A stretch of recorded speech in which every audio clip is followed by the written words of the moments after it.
ਸਤਿ ਸ਼੍ਰੀ ਅਕਾਲ ਨਿਊਜ਼ 18 ਦੇਖ ਰਹੇ ਸਾਡੇ ਸਾਰੇ ਦਰਸ਼ਕਾਂ ਦਾ ਸਵਾਗਤ। ਮੈਂ ਤੁਹਾਡੇ ਨਾਲ ਗਗਨਦੀਪ ਕੌਰ ਤੇ ਇਸ ਵੇਲੇ ਦੀ ਵੱਡੀ ਖਬਰ ਦਾ ਰੁਖ ਕਰਾਂਗੇ। ਖਬਰ ਹਰਿਆਣਾ ਦੀ ਸਿਆਸਤ ਦੇ ਨਾਲ ਜੁੜੀ ਹੋਈ ਹੈ। ਹਰਿਆਣਾ ਦੀ ਸਿਆਸਤ ਦੇ ਵਿੱਚ ਇਨੈਲੋ ਦੇ ਆਗੂ ਅਭੈ ਚੌਟਾਲਾ ਨੂੰ ਹਰਿਆਣਾ ਵਿਧਾਨ ਸਭਾ ਦੇ ਵਿੱਚ ਵਿਰੋਧੀ ਧਿਰ ਦੇ ਅਹੁਦੇ ਤੋਂ ਹਟਾ ਦਿੱਤਾ ਗਿਆ।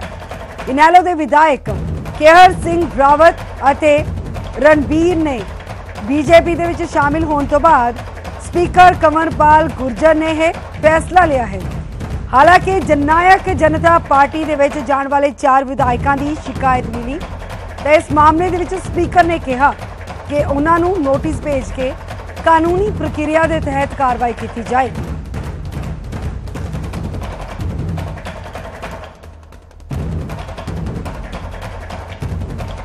और ज्यादा जानकारी के लिए गल करांगे साडे नाल साडे सहयोगी अंकित दुधानी जुड़ चुके ने। अंकित, हरियाणा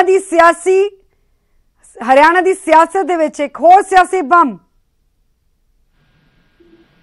बिल्कुल गगन, एक कह सकते हैं कि जिस तरह से नेता प्रतिपक्ष ने अपना जो इस्तीफा है वो विधानसभा अध्यक्ष को भेजा था, लेकिन शर्त भेजा था, शर्तें लगाई थी उसमें कि 4 जो जेजेपी में का समर्थन कर रहे हैं विधायक, उनकी सदस्यता पहले रद्द की जाए और उसके बाद उनका इस्तीफा मंजूर किया जाए। लेकिन विधानसभा अध्यक्ष ने नेता प्रतिपक्ष के पद से अभय सिंह चौटाला को हटा दिया है, क्योंकि जो 2 विधायक थे, केहर सिंह रावत और रणबीर सिंह गंगवा, वो बीजेपी के अंदर शामिल हो चुके हैं। दोनों ने ही अपने इस्तीफे विधानसभा अध्यक्ष को भेज दिए थे और विधानसभा अध्यक्ष ने दोनों के इस्तीफे मंजूर कर लिए हैं। उसके बाद जो इनेलो के विधायकों की संख्या है वो घट करके 15 रह जाती है और कांग्रेस के विधायकों की संख्या जो है वो 17 है। तो उसके आधार के ऊपर वो जो इस्तीफा है वो स्वीकार कर लिया गया है और उनको पद से हटा दिया गया है। साथ ही कांग्रेस को भी चिट्ठी लिख दी गई है कि वो उनके प्रधान जो है अशोक तंवर, उनको चिट्ठी लिख दी गई है यहाँ विधानसभा की ओर से कि वो किसको अब अपना नेता प्रतिपक्ष बनाना चाहते हैं वो कांग्रेस की ओर से, तो वो नाम दें और नाम देने के बाद कांग्रेस का अब नेता प्रतिपक्ष बनना तय है। और जो जहां विधायकों की बात है, 4 विधायकों की बात है जो जेजेपी को समर्थन कर रहे हैं, तो उसके ऊपर स्पीकर कंवरपाल गुर्जर ने साफ तौर पर न्यूज 18 से बातचीत में कहा कि उनको अभी नोटिस दिया जा रहा है और नोटिस देने के बाद उनसे जवाब मांगा जाएगा कि क्या उन्होंने जेजेपी ज्वाइन कर ली है। अगर ज्वाइन कर ली है तो उनकी भी सदस्यता जा सकती है, अगर नहीं की है तो वो उनको अपनी दलील रखने के पूरा मौका दिया जाएगा।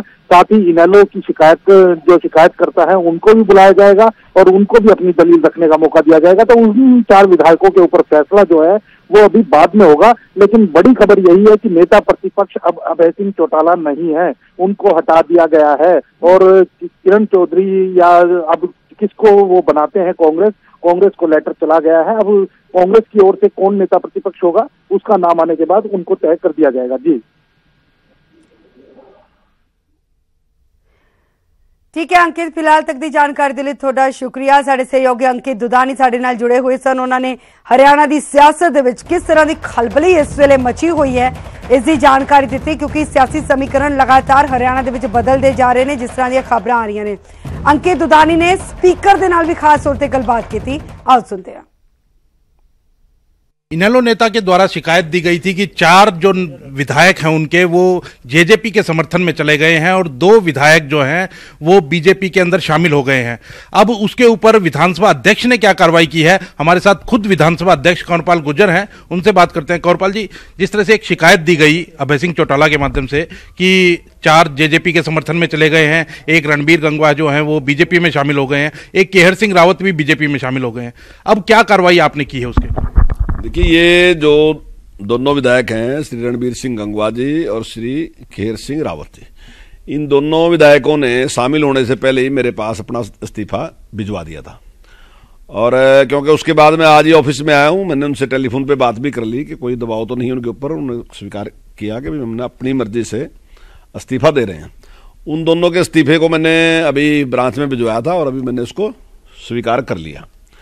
और जहां तक 4 विधायक और हैं, श्रीमती नैना चौटाला, श्री अनूप दानक, श्री पृथ्वी सिंह जी नंबरदार और श्री राजदीप फोगाट, इन 4 के बारे में उन्होंने जो लिखा है कि वो जेजेपी में चले गए हैं, उसका जो पहले उन्होंने एक एप्लीकेशन दी थी, अब लेकिन उसके बाद उन्होंने अभी विधिवत जो भी एक पिटिशन फाइल होती है उस प्रकार से पूरी तैयारी करके उन्हें सारी मेरे पास अपनी पिटिशन फाइल की है और वो मैंने ब्रांच में भिजवा दी है और जल्दी उस पर कार्रवाई करेंगे। उसमें एक सिस्टम होता है कि हम पहले विधायक को बुलाएंगे और उससे पूछेंगे तो वो अपनी बात रखेगा। फिर